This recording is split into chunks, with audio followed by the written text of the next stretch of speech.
I am really freaking upset right now. And it's freaking Fire Emblem If. I'm not hating the game. I mean, there's no reason to hate the game since the game hasn't even come out yet. But I just hate the way they distribute the contents of the game. It's really ridiculous, man. And it really upset. This really got me upset today. I was at school, sneaking my phone down, trying to check through Twitter and see what's going on, and I ended up seeing this article. And the article says that the Kingdom of Nohr, we're talking about, has a higher intensity than Hoshido, which means that we're not allowed to choose our own intensity when it comes to these games and stuff. So if you're a Hoshido, they're gonna baby you. They're gonna freaking baby you. If you're an experienced Fire Emblem player like I am, they're not gonna let you turn the intensity like onto lunatic if you're on the Hoshido level. But the Hoshido Kingdom. But with Nohr, it's like already default. It was already predetermined on the difficulty, which really pisses me off. If you think I'm lying, I got the article right here. Let me see. Boom, right here. It says Fire Emblem If Black Kingdom will have more complicated victory requirements. It seems a little bit vague, but we're going to read some more. Let's see. We previously reported details from Nintendo on the differences between the two versions of Fire Emblem If.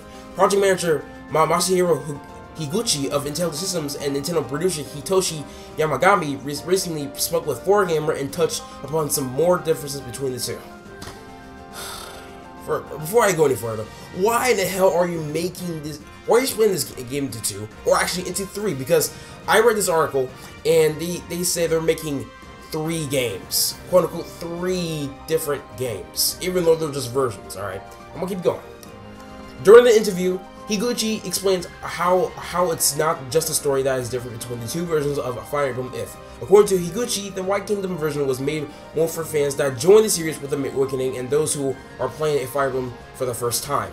Basically, like I said, the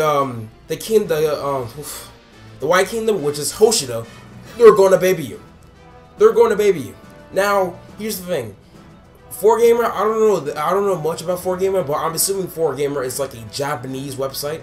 So I'm pretty assuming that Mr. Masahiro and Hitoshi is talking about the Japanese players, because the Japanese are getting this game somewhere around summer, I believe, like June 20th. I could be way off on that, but yeah, they're getting it somewhere around June, and we're getting this next year, 2016. So if you're new to Fire Emblem and you want to get Fire Emblem Awakening, you have a lot of time. Actually, you have a lot of freaking time. Just make sure you don't turn on classic mode and put it on beginner mode, and you're good.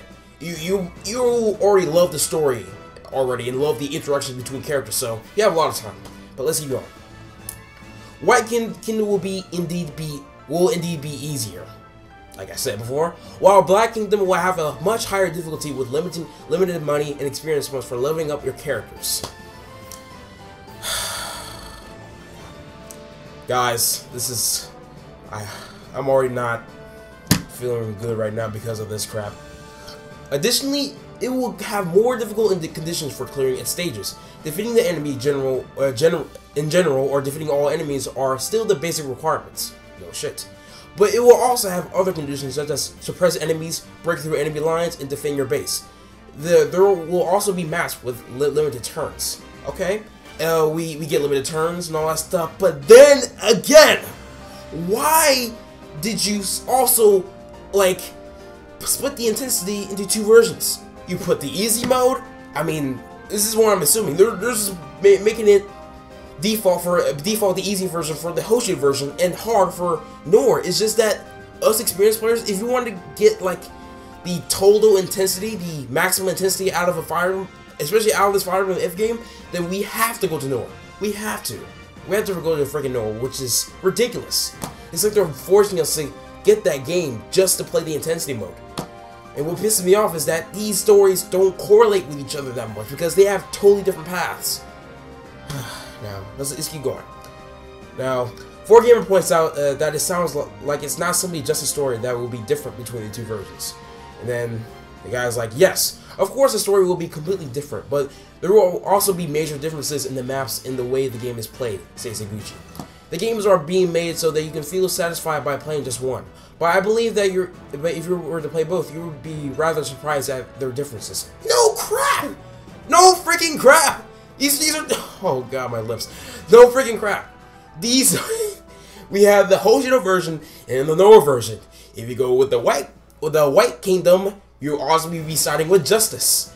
If you're siding with the Noah Kingdom, which is the Black Kingdom, you'll be seeking glory. Hence, it's more like the dark side. Welcome to the dark side. So, I don't know how we're gonna be that surprised. I mean, seriously, if you played past Fire Emblem games, you understand the intensity. There's like normal and hard mode. That's it. That's it. But they're splitting the intensities into two different versions, which is ridiculous. Like, the more I read this, the more that I'm being strained from my freedom with this game.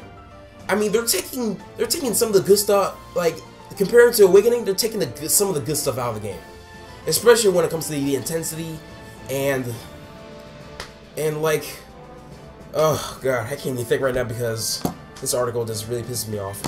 Yamagami explains that the story of White Kingdom and Black Kingdom are just written to be completely different from each other. As previously reported, the initial portion of both versions will be the same, and afterwards, they'll branch off in different directions. However, the goal isn't simply to split the stories, but to allow the players to decide which side they want as their allies, which will provide the element of if to the players based on the choices they make. Obviously, yes. But again, how come we couldn't do this like the Shin Megami Tensei series does, where you have to pick like 3 sides, like it's like law, neutral, and chaos? How come we can't do that for Fire Emblem Awakening?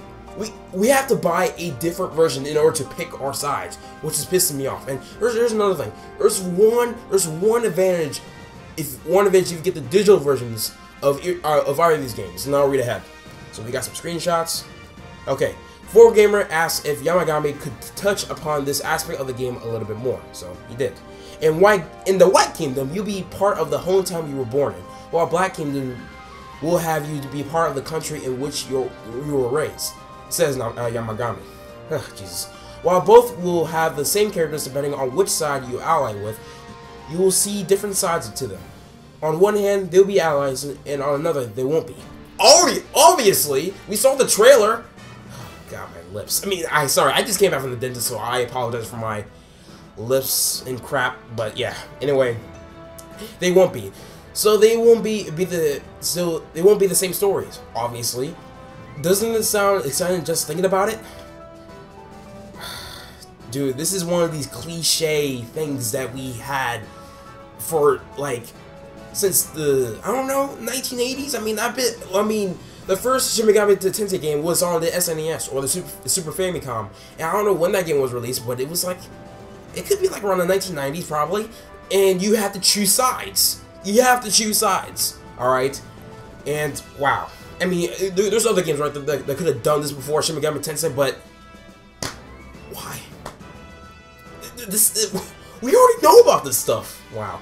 Okay, both factions have their own attractive characters. Obviously, damn it. So that will be one of the charms to consider while making your choice. See, here's the thing.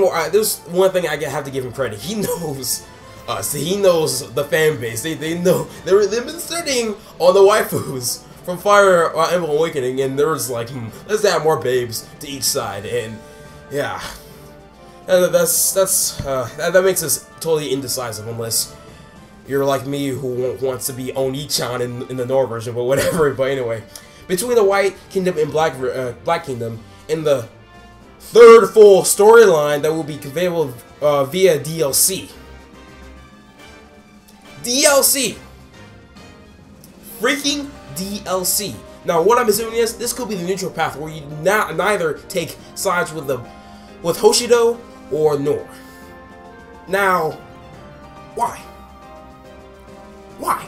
This could have already been in the game already. This could have. Now, I just don't understand it all. Now, I'm trying to think optimistically, because seeing this has really upsets me.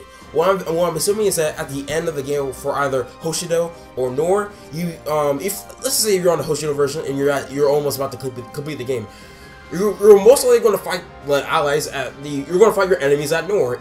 And I don't know if they're going to add prologue quests or yeah, I don't know if they're going to add prologue quests where you get additional fighters on your side and stuff. But I'm assuming that's like at the end you'll be facing like the enemies of Nor, obviously, and some extra characters like characters from the prologues and stuff that you could have met. But I don't know. I mean, who knows? Both these versions could have can have different stories, but have the same prologue quests. But who knows? Who freaking knows? Anyway, where am I at? God, I totally lost. Yeah, I'm at the point where they talking about the DLC. 4Gamer says that the development on Fire Emblem If must be like working on 3 whole games. 3 whole games, people! Oh my god! 3 whole freaking games. That's a full of hogwash right here. If I was Basilio, I would have used his quote, which I totally forgot. But I know the word contained hogwash. Damn it, hogwash. They're not working on 3 games. It's just they get to pull this shit all in one cartridge, people. Okay, yes, it has been rather hectic. Okay, I know. I understand the working of making games, of course. Everyone does. Yamagami replies with a laugh. It's because right after Awaken release, we had a period of free time. Okay, so we decided on making make something with a volume of 3 games. So yeah, here we go, people. The DLC. I mean, you already said the full storyline DLC. All right. Now I'm assuming this is going to cost $15 right there. So okay, so now I'm assuming that for both Hoshino and Nora are going to be $35. So boom, right there, it's like already 70. And now, out the DLC on top of that, that's already $85. Like I said, almost $100 freaking dollars. Oh, don't forget about the other DLC that they might add to the feature, like some random DLC, like the Summer Scramble, like some of this DLC that they added from the Awakening, like the Summer Scramble, the nostalgia DLCs that you get to fight against Mars and all that stuff, Makaya, Ike and all that stuff. They might add that stuff, but more money, more cash. They taking. See, this is what Masahiro Sakura was talking about. Like these DLC scams like this. I don't like this strategy. I hate this. I really don't like the way they're distributing the contents. So let's keep going. All right. Now you might recall that the digital version of the game was theorized to offer certain advantages. Like I said at the beginning, I think, over the physical release. And that you would be able to play up until Chapter 5 of the game before having to commit to the White Kingdom or the Black Kingdom routes without purchasing either one specifically. Basically, they're going to have a demo where it lets you play up to Chapter 5. Which is a pretty long demo, to be honest, because with the Awakening version, it was like up to 2 chapters, but this time it's up to 5. Which is unique. But why? But you shouldn't have to do that. You shouldn't. I mean, just keep the demo as the way it is and combine Hoshido, Nor, and that DLC full storyline all together, and we'll be done. We'll be freaking done. It's set. It's like $40 right there. 40 freaking bucks. That's a seller. Come on, Intelligent Systems. Come on. All right. Yes, that's correct. Having this different selling method for the retail and digital versions is going to be the first time experience for the series. Yamagami, I wish you would have done your homework on how the DLC is distributed, especially for Smash. For Smash, damn it. Smash. To be more precise, once you choose a route, you'll need to perform another download for the digital version to access the route you chose. Like I said. So, so you complete Chapter 5, you'll be, in the middle of the battlefield between Hoshido and Nor, and you see your little emoto at the Nor side, and then Hoshido, and then once you pick that side, then I bet it'll lead you straight to the eShop where you have to download the game itself, which will be $35, which is complete hogwash. So let's keep going. Jesus. Now where am I at right now? Oh, yep, right here. Once you choose either route in the game, you get to purchase the other route via DLC. The same goes for the physical copies of the game too. But the only difference is, okay, alright, sorry, my bad. See, with a physical game, you can still purchase the DLC, the third route DLC, but with the digital version, you get demo and stuff, but yeah. It's so damn stupid. But anyway, if you can play with the same data used to used to get past the 5th chapter the first time to play the other route. So basically, like, if you were to download either the Hoshido version or the Nora version, the save data that you have accumulated from the demo version will be passed on to either Hoshido or Nora, depending on your choosing. Or it could be passed on to the 3rd DLC thing. So yes, it will be possible. Yes, says Yamagami. There will be a save data in your 3DS that says you played up until the 5th chapter. So if you were to buy both routes, then you wouldn't be required to play the game from the very beginning again. Alright, that's cool. Of course, we wouldn't mind if you choose to do so anyway. Fire Emblem will be released in 2016 in the West for the Nintendo 3DS.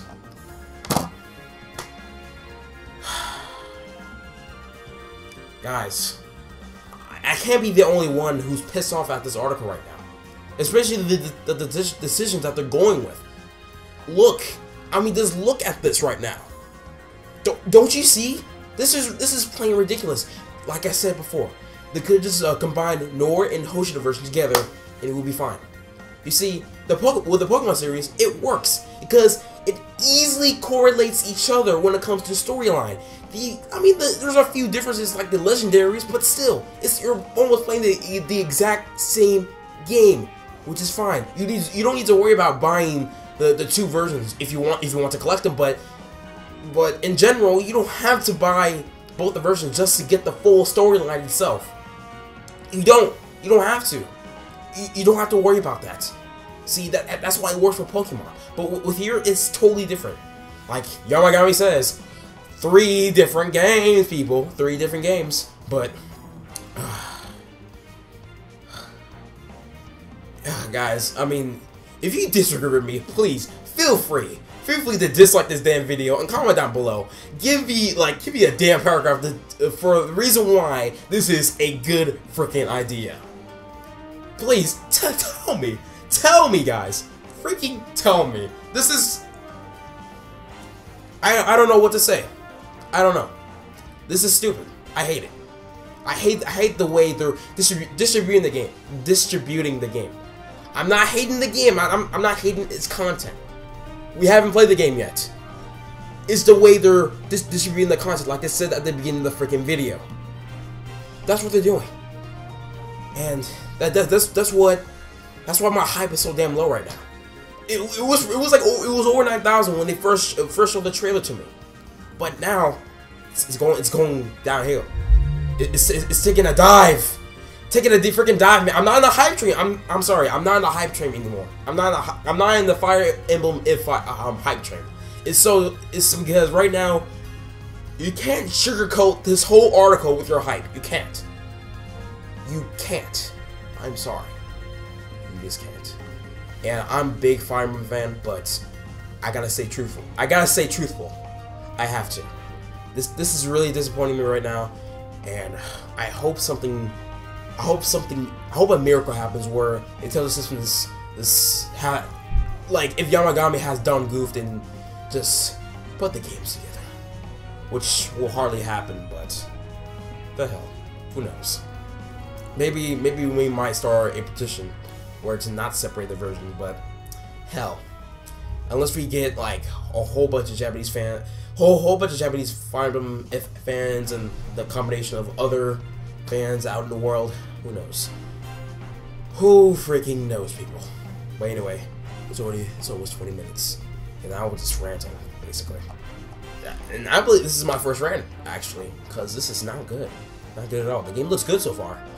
I like both common movies, the male and female, but it's the way they're distributing the game. That's all it is. I'm not hating on the game. It's all about the distribution. The distribution of the content. And am I surprised? Am I shocked at this? Actually, yes. Especially from Intelligent Systems. I didn't expect him to do this type of strategy. I expect AAA titles like Call of Duty, Mortal Kombat, all those other games to do this stupid milking strategy. But I never expect Intelligent Systems to do this. Guys, Intelligent Systems, I recommend you to take notes from Atlas, especially from their Shin Megami Tensei series, because they know how to do the path mechanic right. All right. Alright, I guess I need to stop talking from here. It's already freaking 20 minutes. Anywho, well, God only knows. God only knows what's going to happen. Anyway, that is all for today. This is Tristan Sims signing out. And by the way, how do you like this setup? You know, I'm trying to like make sure the computer screen is as big as possible so you can actually see my face in my shirt too. Advertisement. But anyway, yeah, that is all for today. This is Tristan Sims signing out, and I'm pretty disappointed right now. So I'm trying to stay optimistic. I'm normally optimistic, but from seeing that, I don't freaking know. I don't know. I don't know what to say at this point. All right. So, comment down below and tell me what you think, and hopefully things might change. Probably not. We got a 6-month gap. Anything can happen. If they like put the two versions together, they'll be basically screwing over the Japanese consumers. So that's never gonna happen. But anyway, I need to stop rambling for now. But anyway, thank you for watching. This is Tristan Sims sign out, and thank you for watching. Peace, my Pop-Tarts.